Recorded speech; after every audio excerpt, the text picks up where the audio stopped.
ઔષધિના દેવ કહેવાય છે ભગવાન ધન્વંતરી, અને પૌરાણિક કાળમાં તેઓ દેવોના વૈદ્ય તરીકે ઓળખાતા. જેથી લક્ષ્મણજી માટે જડીબુટીની વાત હોય કે દેવો માટેની ઔષધિની વાત, તેમની સારવાર કરતા પૂર્વે સ્મરણ કરાય છે ભગવાન ધન્વંતરીનું. ત્યારે આજની ખાસ વાતમાં જાણીશું કે જો આપની કોઈ નિયમિત દવા ચાલતી હોય અને તેની અસર ન થતી હોય તો તેની અસરકારકતા વધારવા અને રોગમુક્તિ માટે દવા લેતા પૂર્વે કયો કરવો મંત્ર જાપ. વધુ જાણકારી આપશે શાસ્ત્રી પ્રફુલભાઈ પંડ્યા. તન્મે મનઃ શિવ સંકલ્પમસ્તુ. જય ભગવાન મિત્રો, હું છું પ્રફુલભાઈ પંડ્યા. ભક્તિ સંદેશ કાર્યક્રમની અંદર આપનું સ્વાગત છે. મિત્રો, આજનો જે કાર્યક્રમ જે કાર્યક્રમ દવા લેતા પહેલા કરો મંત્ર જાપ. તમારા મનમાં એક પ્રશ્ન થાય કે શાસ્ત્રીજી, શું દવા લેતી વખતે પણ મંત્ર બોલવો જોઈએ? દવા લેવાનો મંત્ર હોય છે? ઘણી વખત અમુક પ્રશ્નો તમને થતા હશે. પણ દર્શક મિત્રો, જ્યારે પ્રશ્ન થાય ને ત્યારે હંમેશા એનો જવાબ પણ યોગ્ય રીતે જ હું આપું છું અને શાસ્ત્ર પ્રમાણિત આપું છું. એવું નથી કે આડેધડ આ જે કહ્યું છે હું કહું છું તમે કરો છો, એવું નહીં. દવા જે છે, દવાને સંસ્કૃતમાં શું કહેવામાં આવે છે અને દવા લેતી વખતે મંત્ર જાપનું પ્રમાણ પણ ક્યાં છે, અને બધી જ જાણકારી આજનો કાર્યક્રમ તમે જોશો તો કાર્યક્રમને સારી રીતે તમે સમજવાની કોશિશ કરી શકશો. દર્શક મિત્રો, ખાસ કરીને હું જે વાત કરું છું તે દવા લેવાનો મંત્ર, તો આની શરૂઆત થશે ધન્વંતરી ભગવાનથી.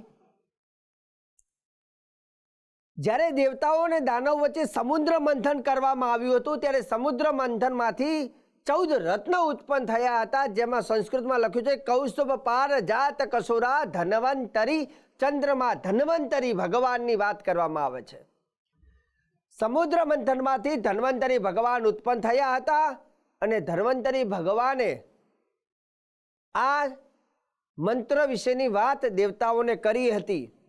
કેમ કે દેવતાઓ, એવું કહેવાય છે, જેમ અત્યારે હાલ આપણે બીમાર થઈએ ને તો આપણને કોણ યાદ આવે? ડૉક્ટર યાદ આવે, દવા યાદ આવે. કેમ કે દવા ખાવાથી બીમારી દુઃખોમાંથી મુક્તિ મળે છે. દવાને સંસ્કૃતમાં ઔષધિ કહેવામાં આવે છે. અને દેવતાઓને જ્યારે દવાની જાણકારી, એટલે કે ઔષધિ કોણ લઈને ઉત્પન્ન થયા? ધન્વંતરી ભગવાન, જેને ઔષધિના દેવ કહેવામાં આવે છે. મતલબ હું એક દેશી ભાષામાં વાત કરું, સરળ ભાષામાં જે તમને સમજણ પડે, તો દેવતાઓના ડૉક્ટર કોણ છે? ધન્વંતરી ભગવાન છે. દેવતાઓના ડૉક્ટર કોણ છે? ધન્વંતરી ભગવાન છે. જ્યારે દેવતાઓ બીમાર પડે છે ત્યારે ધન્વંતરી ભગવાન એમને ઔષધિ આપે છે. અને એ ઔષધિથી, એટલે ઔષધિ મતલબ દેશી ભાષામાં કહીએ તો અત્યારે હાલ દવા ખાવાથી શરીર સારું રહે છે. અને ધન્વંતરી ભગવાને ડૉક્ટરને, આ ધન્વંતરી ભગવાને બધા દેવતાઓને દવા ઔષધિ આપી છે, મતલબ દવા આપી છે. અને જોડે જોડે એવું પણ કહ્યું છે કે જે વ્યક્તિ આ ઔષધિનું પાન કરે છે એ વખતે ભગવાનનું આ નામ, આ મંત્ર બોલે છે તો ઔષધિ એનું, તો દવાનું કામ કરે છે, પણ ભગવાનનું નામ એવું કામ કરે છે કે દવા જલ્દીથી તમારા શરીરમાં માફક આવે છે. અને આવું ધન્વંતરી ભગવાને કહ્યું છે. ને શ્લોક આ રીતે હતો: અચ્યુતાનંદ ગોવિંદ. ધન્વંતરી ભગવાન કહે છે કે અચ્યુતાનંદ ગોવિંદ નામોચ્ચારણ ભેષજાત નસંતી સકલા રોગા સત્યમ સત્યમ વદામ્યહમ. મતલબ આ શ્લોકમાં ભગવાનના 3 નામ છે. અને 3 નામ તમે જ્યારે દવા લેતા હોય ત્યારે આ 3 નામ બોલો છો તો જે કંઈ દવા તમે લો છો, દવા તમને ફાયદાકારક બને છે. મતલબ એવું નથી કે ખાલી મંત્ર બોલો મટી જાય, એવું ના હોય. દવા તો ખાવી જ જોઈએ, પણ દવા તમને ફાયદો ત્યારે આપે. કેમ કે ધન્વંતરી ભગવાને કહ્યું છે કે આ મંત્ર બોલો છો, દવાનું કામ કરે છે, પણ વિશેષ એ દવા તમને રિઝલ્ટ આપે. કેમ કે આ 3 નામ ધન્વંતરી ભગવાને દેવતાઓને આપ્યા હતા, અને જે દેવતાઓને આપ્યો છે તે જ વસ્તુ હું તમને કહું છું. મિત્રો, બીજા નંબરની વસ્તુ તમને કદાચ કહી દઉં કે ઘણી વખત આપણને એવું લાગે કે આવું શું હોય, પણ હું તમને હવે એક કથા કહીશ એટલે તમને ખબર પડી જશે. મિત્રો, રામાયણ આપણે બધા જોઈ હશે, ને રામાયણની અંદર જ્યારે મેઘનાદ અને લક્ષ્મણજીનું જ્યારે યુદ્ધ થાય છે ત્યારે લક્ષ્મણજીના બાણથી, આ મેઘનાદના બાણથી લક્ષ્મણજી મૂર્છિત થયા. અને લક્ષ્મણજી મૂર્છિત થયા, ઘણા લોકોને મૂર્છિત થયા શબ્દનું ખબર ના હોય, પણ દેશી ભાષામાં અત્યારની હાલની જે જનરેશન છે જે લોકો, તો એ લોકોને ખાસ સમજાવવા માટે અમુક વર્ડ મારે એવા કહેવા પડે કે મૂર્છિત થયા એટલે આપણે એક ભાષામાં કહીએ કે ભાઈ બેભાન થયા. તો લક્ષ્મણજી જ્યારે મૂર્છિત થયા હતા ત્યારે ડૉક્ટરને બોલાવવામાં આવ્યા છે. કયા ડૉક્ટર? તો એ વખતે હનુમાનજી મહારાજ રાવણની લંકામાં ગયા અને સુસેન નામના જે વૈદ્ય હતા, વૈદ્ય એટલે ડૉક્ટર, તો સુસેન નામના વૈદ્યને લઈને આવ્યા છે અને કહ્યું છે કે તમે આ લક્ષ્મણજીને હવે સાજા કરો. ત્યારે સુસેન નામના વૈદ્ય શું કીધું કે હે હનુમાનજી, આના માટે જે દવા જોઈએ તે દવા, જે જડીબુટી જોઈએ તે જડીબુટી તમારે લાવવી પડશે. તમે જડીબુટીને લાવો. ત્યારે એ જડીબુટીનું અર્ક બનાવી, એનો રસ બનાવી, તે દવાને લસોટીને હું આમને પીવડાવીશ ત્યારે સાજા થશે.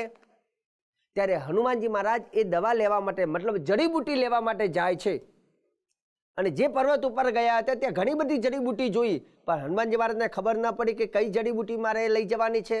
આખો પર્વત લઈને હનુમાનજી આવ્યા. જે દેશી ભાષામાં આપણે ગુજરાતીમાં સમજાવવાની કોશિશ કરું તો એવું કહેવાય છે કે હનુમાનજી મહારાજ આખી દવાની, આખું મેડિકલ લઈને આવ્યા છે.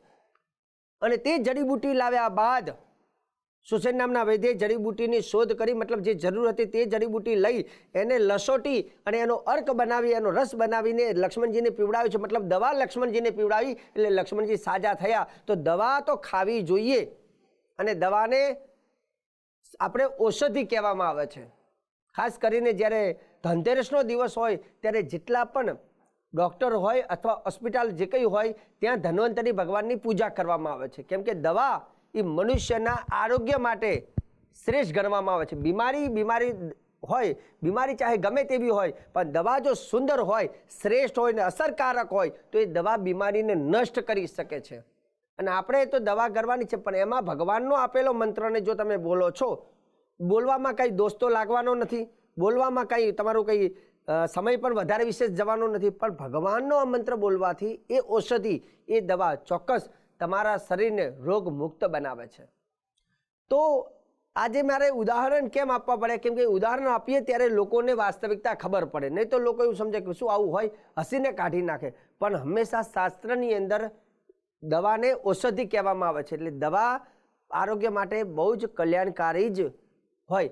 હવે રહી વાત કે ભગવાન ધન્વંતરી ભગવાને જે શ્લોક કીધો હતો એ શ્લોકમાં કયા 3 એ મંત્ર હતા કે જે 3 મંત્ર બોલવાના દવા ખાતી વખતે? તો અહીંયા હું શ્લોક પહેલા બોલીશ અને પછી તમને 3 મંત્ર આપીશું. શ્લોકમાં આ રીતે હતું: અચ્યુતાનંદ ગોવિંદા નામોચ્ચારણ ભેષજાત નશ્યંતી સકલા રોગા, બધા જ રોગોને નષ્ટ કરે છે એવું લખ્યું છે. નશ્યંતી સકલા રોગા. અને છેલ્લા શબ્દમાં પછી લખ્યું સત્યમ સત્યમ વદામ્યહમ. ધન્વંતરી ભગવાન દેવતાઓને કહે છે કે હું સાચું બોલું છું, સત્યમ સત્યમ. અહીંયા ધન્વંતરી ભગવાન દેવતાઓને કહે છે કે હું જે કહું છું તે 3 નામ બોલવાથી રોગ, તે દવા ખાતી વખતે, ઔષધિ વખતે આ 3 નામ બોલવાથી રોગ નષ્ટ થાય છે. આવું ધન્વંતરી ભગવાન દેવતાઓને કહે છે. ને એવું પાછું છેલ્લે કહે છે કે સત્યમ સત્યમ વદામ્યહમ. પાછું આવું કોઈ મજાક નથી કરતો, આ સત્યમ એટલે કે સાચું બોલું છું, આવું ધન્વંતરી ભગવાન દેવતાઓને કહે છે. સત્યમ સત્યમ વદામ્યહમ. તો દર્શક મિત્રો, એ 3 નામ જે હતા, જેમાં પહેલું નામ છે અચ્યુતાનંદ ગોવિંદ, એટલે અચ્યુત. એટલે આપણે શું બોલવાનું? હવે દવા ખાતી વખતે આ 3 નામ તમે લખી લો. પહેલું નામ છે ઓમ અચ્યુતાય નમઃ, આ એક નામ બોલવાનું. બીજું ઓમ અનંતાય નમઃ. ત્રીજું નામ ઓમ ગોવિંદાય નમઃ. 3 નામ બોલવાના: ઓમ અચ્યુતાય નમઃ, ઓમ અનંતાય નમઃ અને ઓમ ગોવિંદાય નમઃ. આટલું બોલીને ખાલી દવા મોઢામાં મૂકીને પાણી પીવાનું, બીજું કંઈ છે નહીં આની અંદર.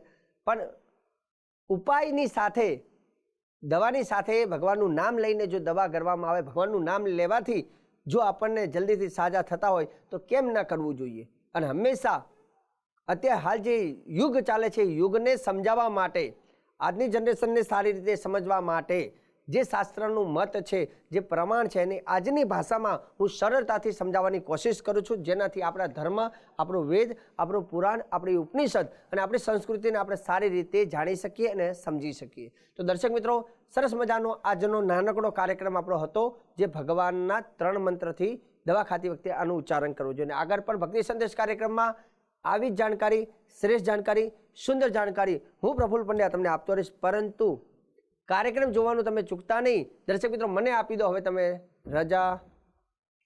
જય ભગવાન.